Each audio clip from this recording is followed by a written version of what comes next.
এবং সবাই যখন মৃত্যুটাকে ভীষণ ভয় পায়, আমি তখন হাসতে হাসতে আল্লাহর কাছে ভীষণ সন্তুষ্টি নিয়ে পৌঁছাতে চাই। শহীদ ওসমান হাদির যে আসন থেকে নির্বাচনে অংশ নেওয়ার কথা ছিল, সেই ঢাকা ৮ আসনকে ঘিরেই এবার নতুন করে আলোচনার জন্ম দিয়েছেন আলোচিত মডেল মেঘনা আলম। তার প্রার্থিতা ঘোষণা শুধু একটি ব্যক্তিগত সিদ্ধান্ত নয়, বরং সাম্প্রতিক রাজনৈতিক বাস্তবতায় একটি গুরুত্বপূর্ণ এবং তাৎপর্যপূর্ণ ঘটনা। ঢাকা ৮ আসন দীর্ঘদিন ধরেই রাজনৈতিকভাবে গুরুত্বপূর্ণ।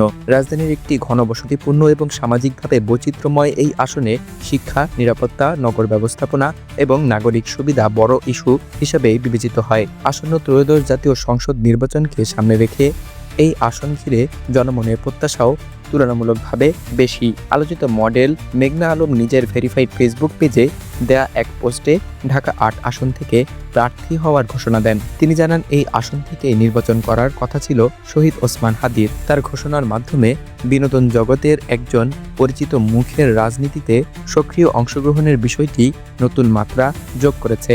মেঘনা আলম তার পোস্টে স্পষ্ট করেননি তিনি স্বতন্ত্র প্রার্থী হিসেবে নির্বাচন করবেন নাকি কোনো রাজনৈতিক দলের প্রতিনিধিত্ব করবেন। এই অনিশ্চয়তা রাজনৈতিক বিশ্লেষকদের মধ্যে নানা প্রশ্নের জন্ম দিয়েছে। তবে এতে এটুকু পরিষ্কার, তিনি নিজেকে একটি নির্দিষ্ট আদর্শ এবং কর্মপরিকল্পনার মাধ্যমে জনগণের সামনে তুলে ধরতে চান। মেঘনা আলম তার ঘোষণায় বিশেষভাবে উল্লেখ করেন, ঢাকা ৮ আসনকে তিনি দেশের নারীদের জন্য সবথেকে নিরাপদ আসন হিসেবে গড়ে তুলতে চান। আধুনিক এবং কার্যকর বিশেষ সিসিটিভি ব্যবস্থার মাধ্যমে স্ট্রিট হ্যারাসমেন্ট এবং অনাকাঙ্ক্ষিত স্পর্শ প্রতিরোধের প্রতিশ্রুতি দেন তিনি।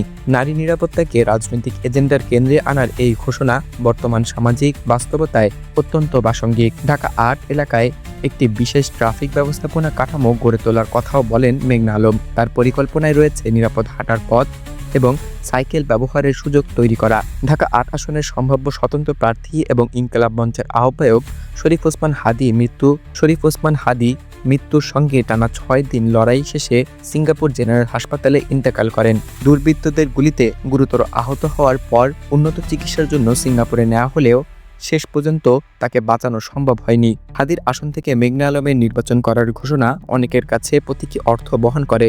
বর্তমান রাজনৈতিক বাস্তবতায় এই ঘোষণা ঢাকা ৮ আসনকে জাতীয় আলোচনার কেন্দ্রবিন্দুতে নিয়ে এসেছে।